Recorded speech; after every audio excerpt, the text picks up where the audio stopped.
va a hacer? Sácala de aquí. Ella no va a heredar con mi hijo. Ismael no va a heredar con Isaac. Se dirá, oye, pero que Sara, que un temperamento fuerte, ¿eh? ¿Cómo que saca a Agar de aquí? Este dicho pareció grave en gran manera a Abraham a causa de su hijo, porque seguía siendo hijo de Abraham. Le pareció grave, igual que a usted y a mí. Entonces dijo Dios a Abraham, no te parezca grave a causa del muchacho. Tranquilo, Abraham, no te parezca grave. En todo lo que te dijere Sara, oye su voz, porque en Isaac te será llamada descendencia.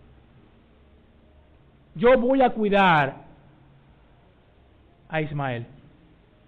No te preocupes, déjalo que se vaya. Haz lo que te diga Sara.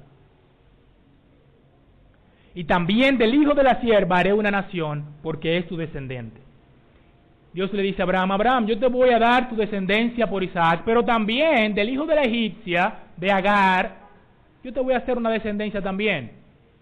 Y conocemos que esos son los árabes, musulmanes. ¿Piensan ustedes que es grave esto? ¿Es grave el hecho de que Abraham permitiera que se fuera Agar, hiciera que se fuera Agar? Vamos a Gálatas, el capítulo 4.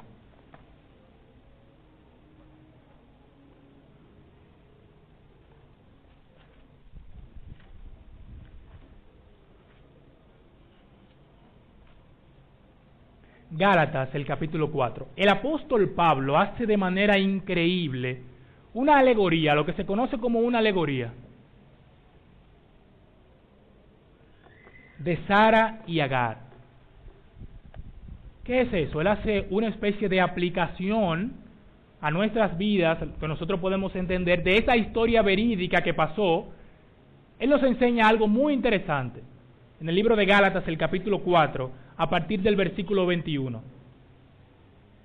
Y es muy interesante este asunto con lo relacionado a la ley y la gracia, a la fe y a las obras. Versículo 21 de Gálatas, el capítulo 4. Decidme, los que queréis estar bajo la ley, ¿no habéis oído la ley? Porque está escrito que Abraham tuvo dos hijos, uno de la esclava y el otro de ¿quién? De la libre.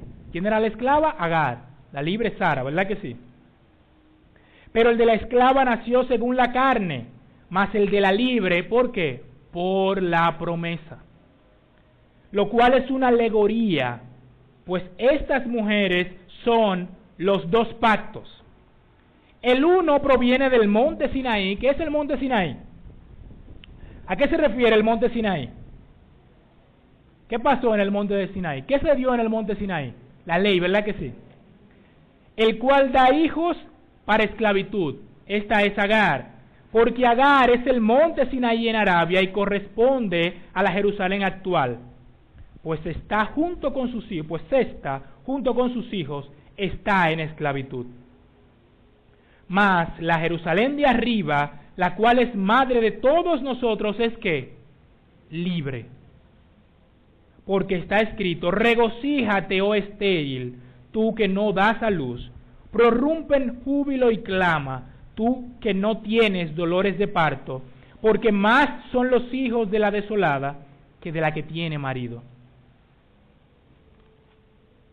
Así que, hermanos, nosotros como Isaac somos hijos de ¿qué? De la promesa. Nosotros como Isaac somos hijos de la promesa. Pero como entonces el que había nacido según la carne perseguía al que había nacido según el Espíritu, así también ahora. En ese entonces, los judaizantes, los de la ley, querían que los creyentes en Galacia siguieran también la ley, quisieran ser salvos por la ley. Y lo que el Señor nos está enseñando es que nosotros no somos salvos por lo que se dio una vez en el monte Sinaí, sino que somos salvos ¿por qué? Por gracia, por medio de la fe. Sino que somos salvos por gracia, por medio de la fe. ¿Cuántas veces mientras usted está predicando, hay gente que le dice, pero que yo no entiendo, cómo si todo el mundo tiene una sola Biblia, hay tanta religión y tanta iglesia. ¿A quién no le han dicho eso? Mire, toda iglesia verdadera predica la salvación por la gracia y por la fe en Cristo Jesús. Es el fundamento. Es el fundamento. Predicar la salvación por la gracia y por la fe en Cristo Jesús. Busque, estudie. Todas esas otras religiones ponen el esfuerzo humano, lo que hizo Sara con Agar. ¿Ven cómo se relaciona? Sara quiso ayudar a Dios para tratar de que el hijo viniera. Y dijo, pero yo soy estéril, déjame darle a Agar. El hombre quiere también tratar de ayudar a Dios muchas veces y tratar de ganarse la salvación. Pero conocemos que la salvación es única y exclusivamente por gracia, por medio de la fe. Esa es la gran enseñanza. Por gracia, por medio de la fe. Abraham, sus dos hijos, Isaac e Ismael, enterraron a su padre. O sea que ellos tenían relación, no eran completamente distantes, ni enemigos, nada por el estilo. Ellos enterraron a su padre. Y en ese mismo lugar también enterraron a Sara. Por la fe, también la misma Sara, siendo estéril, recibió fuerza para concebir, dio a luz aún fuera del tiempo de la edad. ¿Por qué? Porque era buena Sara. Porque Sara era una mujer muy buena, ¿verdad que sí? Dice aquí, porque creyó que era fiel quien lo había prometido. Veíamos esta mañana que el tema de Hebreos 11 no es la fe, es el Dios de la fe, es el objeto de la fe, es en quien se tiene la fe, porque creyó que era fiel. ¿Quién? Quien lo había prometido. Ese es el tema, el Dios de la fe. ¿Qué es la fe? Es la certeza de lo que se espera, la convicción de lo que no se ve. Por ella alcanzaron buen testimonio los antiguos, por esa convicción. Usted le puede preguntar a mucha gente, ¿tú eres cristiano? Sí, yo soy cristiano. ¿Qué va a pasar contigo después de la muerte? Yo no sé. Es imposible eso. Si yo tengo fe, yo estoy seguro de lo que va a pasar conmigo después de la muerte, porque eso es la fe, es certeza, es convicción, es seguridad, es saber, es conocer, es apropiarse de la promesa. El evangelio creído salva, pero la promesa creída es lo que nos da la seguridad de nuestra salvación. Es cuando yo me apropio de la promesa, cuando yo creo la promesa, que yo tengo la seguridad de mi salvación. ¿Cuántos de ustedes, mis amados hermanos, han sido declarados justos? ¿Cuántos de ustedes son salvos no por la fe, sino por medio de la fe? ¿Cuántos de ustedes, mis hermanos, son salvos? Note que lo subrayé aquí, por medio de la fe. Nuestra justificación es el resultado directo de nuestro creer al Evangelio. El triunfo en la vida de Sara fue el resultado de creerle a Dios, de creer en la promesa que Dios le había hecho. Porque no solamente tenemos el testimonio divino, sino que anexada a él, a ese testimonio, está la promesa, asegurando vida eterna a todo aquel que recibe ese testimonio.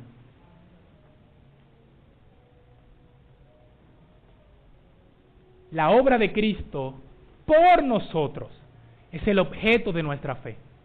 La obra del Espíritu en nosotros es lo que produce esa fe. Fue la obra de Cristo en la cruz. Fue lo que Cristo hizo allí en el Calvario. Él es el objeto de nuestra fe.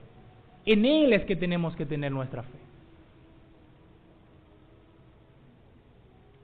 Nuestra confianza, nuestra seguridad.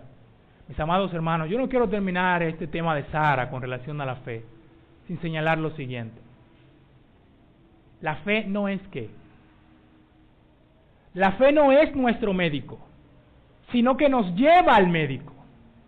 La fe no es nuestra medicina, sino que administra la medicina que el Dios eterno preparó de antemano.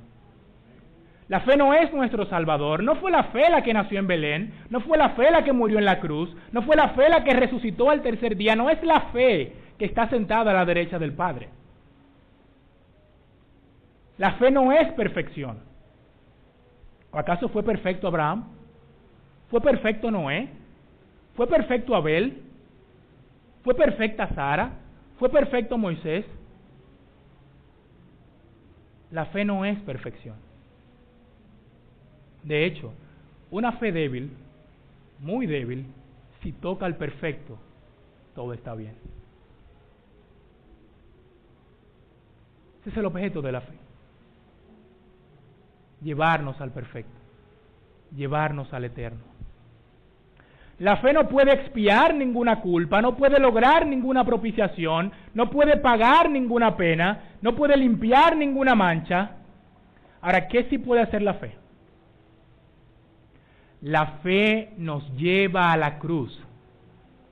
La fe nos lleva a la cruz, donde sí hay propiciación, donde sí hay expiación, donde sí hay pago por los pecados, donde sí hay limpieza, donde sí hay justicia. La fe nos lleva a la fuente abierta para el pecado y la injusticia. La fe nos lleva a ese lugar donde sí podemos limpiar nuestro pecado y limpiar nuestra injusticia. Aunque la fe no es el fundamento puesto en Sión, nos lleva a ese fundamento y nos hace estar firmes en el Evangelio. Aunque la fe no es el Evangelio, nos hace creer ese Evangelio. Nos hace apropiarnos del Evangelio, confiar en que es verdad. Y aunque no es una ofrenda quemada, la fe nos hace ver ese fuego que sube, simbolizándonos de que un sustituto, el perfecto, pagó el precio y la ira de Dios por nuestros pecados. Por la fe también la misma Sara, siendo estéril, recibió fuerza para concebir, dio a luz aún fuera del tiempo de la edad. Y aquí la clave de Sara, porque creyó que era fiel quien lo había prometido. Porque creyó que era fiel quien lo había prometido. A decir verdad, en la misma manera como el Nuevo Testamento retrata a Abraham como el padre espiritual de todos los que creen, a Sara se le presenta como la madre espiritual y el antiguo arqueotipo de todas las mujeres fieles. Es el ejemplo de las mujeres fieles. Lejos de tomar esos ejemplos donde se muestra las ocasiones en las que Sara actuó mal, la celebra como el verdadero prototipo de una mujer adornada con el incorruptible ornato de un espíritu afable y apacible.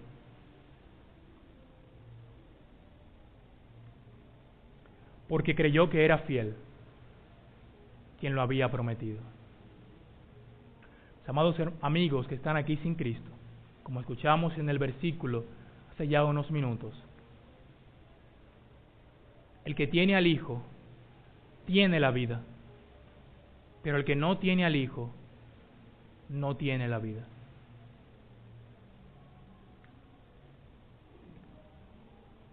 Porque creyó que era fiel. ¿Creemos usted y yo que Dios es fiel? ¿Le creemos nosotros a Dios? El testimonio de la fe de Sara.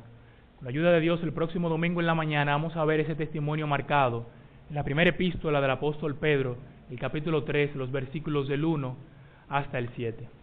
Señor eterno, gracias Señor por su palabra.